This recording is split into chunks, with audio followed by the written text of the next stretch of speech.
Today, we dive deep into the world of the science fiction movie Avatar. Welcome, fellow explorers, to an extraordinary adventure like no other.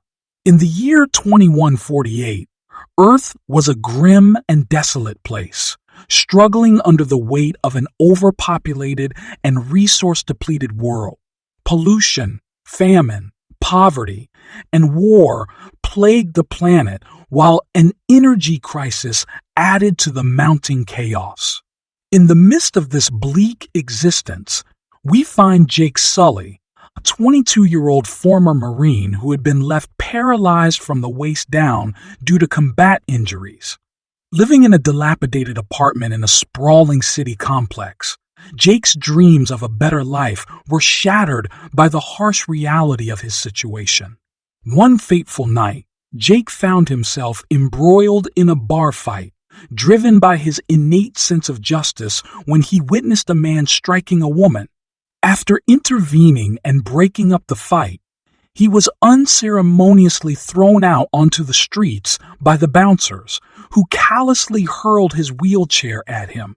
As he lay there, disheartened and broken, two agents from the Resources Development Administration, RDA, approached him. They confirmed his identity and delivered the devastating news that his identical twin brother, Tom Sully, had been killed in a mugging. Tom had been one of the few scientists chosen to participate in the Avatar program, an initiative that involved controlling genetically engineered bodies called avatars on the distant moon of Pandora.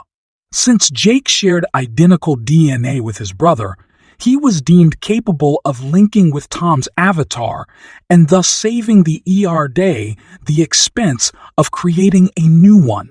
Despite his reservations, Jake reluctantly agreed to take over his brother's contract and was placed into cryosleep for the journey to Pandora. Fast forward to 2154, and Jake awakened from cryosleep along with hundreds of other personnel who had made the arduous 6-year journey to Pandora, a moon orbiting the gas giant Polyphemus. Pandora was a world teeming with lush rainforests, abundant wildlife, and inhabited by the Na'vi, a species of tall, blue-skinned humanoids. Upon arriving at the ERDA's Hell's Gate facility, Jake was introduced to Colonel Miles Quaritch, a battle-hardened military veteran responsible for security on the colony. Quaritch provided a brief overview of Pandora and its inhabitants, emphasizing the need for the RDA to mine the incredibly valuable mineral unobtainium, which could be found in massive deposits on the moon.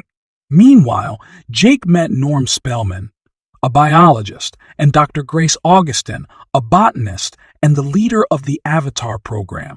Under Grace's guidance, significant progress had been made in understanding the Na'vi language and culture through the use of avatars.